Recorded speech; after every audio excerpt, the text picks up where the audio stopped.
Bayangkan sebuah dunia di mana air bersih, energi, pangan, dan mineral penting tidak lagi menjadi alat perebutan kekuasaan antar negara, melainkan dikelola secara adil untuk menjamin keberlangsungan hidup seluruh umat manusia. Namun kenyataannya, hari ini kita masih hidup di dunia yang sangat timpang. Ada negara yang kaya sumber daya tetapi rakyatnya tetap miskin, sementara ada negara yang sangat bergantung pada impor untuk memenuhi kebutuhan dasarnya. Oleh karena itu, kami dari Tim Pro mendukung penuh mosi Dewan ini memilih dunia di mana sumber daya penting diatur oleh Agensi Sumber Daya Internasional. Kami percaya bahwa dalam dunia modern yang saling terhubung, pengelolaan sumber daya tidak lagi bisa dilakukan secara sepihak oleh masing-masing negara tanpa aturan global. Sumber daya penting seperti air, energi, pangan, dan mineral strategis memiliki dampak lintas batas negara. Maka dari itu dibutuhkan sistem internasional yang adil, transparan, dan terkoordinasi. Karena ketika sumber daya menjadi alasan ketimpangan, maka perdamaian dunia hanya akan menjadi slogan tanpa makna. Alasan pertama kami adalah bahwa Agensi Sumber Daya Internasional dapat menciptakan sistem distribusi sumber daya yang tidak hanya adil, tetapi juga benar-benar merata di seluruh dunia, sehingga tidak ada lagi ketimpangan ekstrim antar negara maupun antar wilayah. Saat ini kita hidup dalam sistem global yang sangat tidak seimbang. Sumber daya dunia secara alami tersebar di berbagai wilayah, tetapi akses dan manfaatnya tidak tersebut secara setara. Negara maju memiliki kendali besar terhadap teknologi, industri, dan jalur distribusi global. Sementara negara berkembang sering hanya berperan sebagai pemasok bahan mentah tanpa kendali penuh terhadap nilai tambah dari sumber daya tersebut. Akibatnya, terjadi ketimpangan yang bersifat struktural. Negara yang kaya sumber daya belum tentu makmur, dan negara yang miskin sumber daya justru bisa lebih sejahtera karena menguasai teknologi dan sistem distribusi. Ini menunjukkan bahwa masalah utama dunia bukan hanya soal kepemilikan, tetapi juga soal akses dan pemerataan manfaat. Hal ini dapat kita lihat dari contoh nyata. Banyak negara di Afrika memiliki sumber daya alam seperti emas, berlian, minyak, dan mineral penting lainnya. Namun, justru sebagian besar keuntungan dari sumber daya tersebut tidak diminati oleh masyarakat lokal. Perusahaan asing dan negara kuat lebih banyak mendapatkan keuntungan ekonomi, sementara masyarakat di negara tersebut masih menghadapi kemiskinan dan keterbatasan infrastruktur. Hal yang sama juga terjadi dalam sistem energi global. Negara penghasil minyak memang memiliki cadangan besar, tapi harga minyak dunia sangat dipengaruhi oleh pasar internasional yang didominasi oleh negara besar dan perusahaan multinasional. Akibatnya, negara berkembang harus membeli energi dengan harga tinggi yang memperlambat pembangunan mereka. Dengan adanya Agensi Sumber Daya Internasional, pengelolaan dapat dilakukan berdasarkan kebutuhan global, bukan hanya kepentingan ekonomi negara tertentu.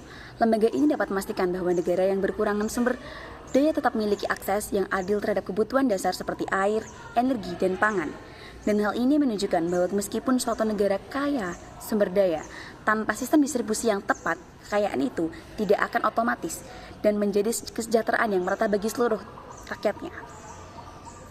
Dan inilah alasan utama mengapa Agensi Sumber Daya Internasional menjadi penting untuk memastikan sumber daya dan dunia tidak hanya dimiliki, tetapi juga dirasakan manfaatnya secara merata oleh seluruh umat manusia tanpa terkecuali.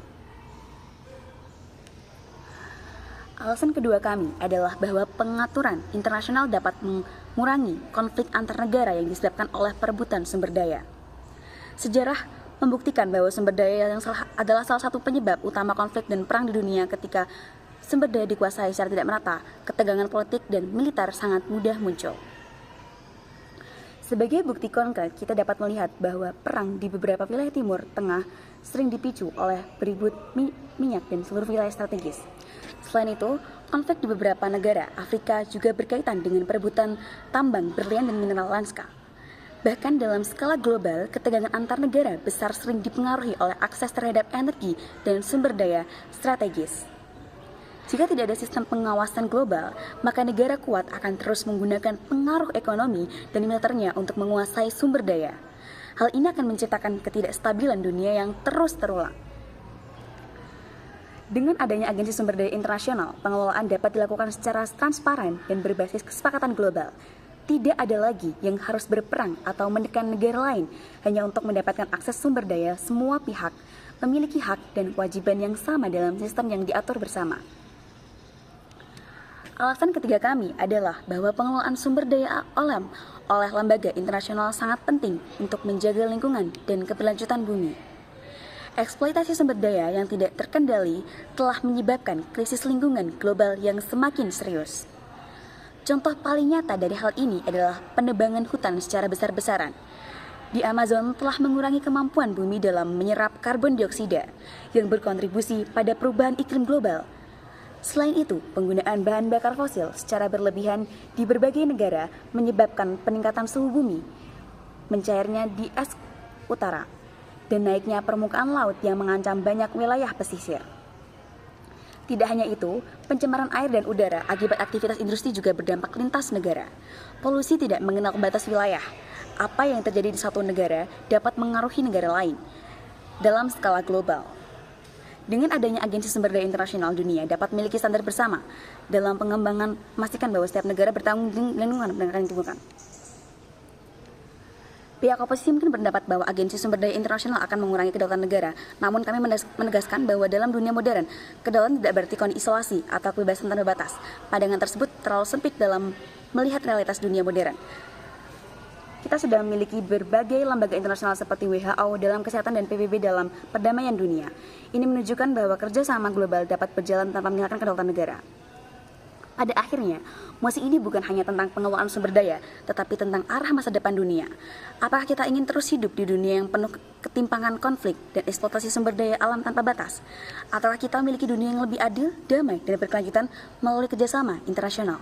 Dan apakah kita berani untuk membangun dunia baru yang lebih adil, stabil, dan lebih manusiawi?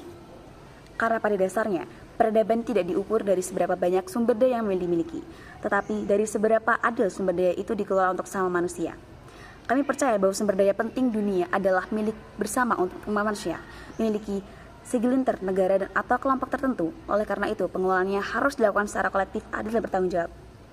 Karena itu, dengan tegas kami mendukung mosi Dewan ini memilih dunia di mana sumber daya penting diatur oleh agensi sumber daya internasional.